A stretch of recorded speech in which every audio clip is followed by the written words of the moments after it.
BJD ବରିଷ୍ଠ ନେତା ତଥା ପ୍ରଦୀପ ମହାରଥୀଙ୍କ ମୃତ୍ୟୁକୁ 4 ଦିନ ବିତିଗଲାଣି। ଗୁମୁରି କାନ୍ଦୁଛନ୍ତି ପରିବାର ଲୋକେ। ରାଜନୈତିକ ମହଲରେ ପ୍ରଦୀପଙ୍କ ପାରିବା ପଣିଆ ଚର୍ଚ୍ଚା ଥମୁନି। ସେପଟେ ମହାରଥୀଙ୍କ ବିୟୋଗରେ ସ୍ତବ୍ଧ ହୋଇପଡ଼ିଛନ୍ତି କଥା କହିପାରୁ ନଥିବା ନିରୀହ ପଶୁ। ମହାରଥୀଙ୍କ ମୃତ୍ୟୁ ପରେ ଆମେ ପହଞ୍ଚିଥିଲୁ ମହାରଥୀଙ୍କ ହୁଙ୍କେଇପୁର ଫାର୍ମ ହାଉସରେ। ଆଉ ସେଠାରେ ଦୃଶ୍ୟ ଦେଖିଲେ ଆପଣଙ୍କ ଆଖିରେ ବି ଲୁହ ଜକେଇ ଆସିବ।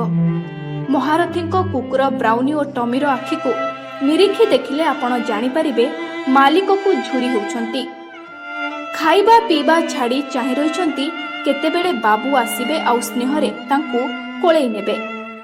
ଗହଳି ଚହଳିରେ କମ୍ପି ଉଠୁଥିବା ଫାର୍ମ ହାଉସ ଆଜି ସତେ ଯେମିତି ନୀରବି ଯାଇଛି। କେବଳ ଶୁଭୁଛି 3 ଗାଈ ହୀରା ମୋତି ମାଣିକଙ୍କ ହମ୍ବାରଡ଼ି।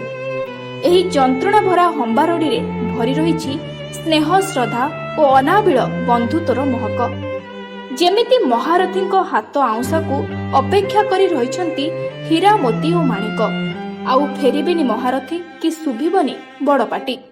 କିନ୍ତୁ ଏକଥା ଜାଣିବି ନିଜ ମନକୁ ବୁଝାଇ ପାରୁନାହାନ୍ତି ଏହି ନିରୀହ ପଶୁମାନେ।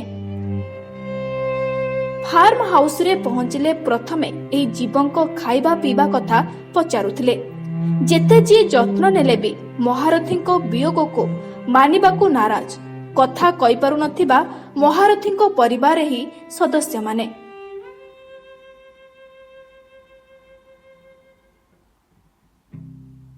ପିପିଲିରୁ ଭିଡିଓ ଜର୍ଣ୍ଣାଲିଷ୍ଟ ରାଜୀବ କୁମାରଙ୍କ ସହ ନିର୍ଲିପ୍ତା ବରାଳଙ୍କ ରିପୋର୍ଟ, ନାଉ ଓଡ଼ିଶା।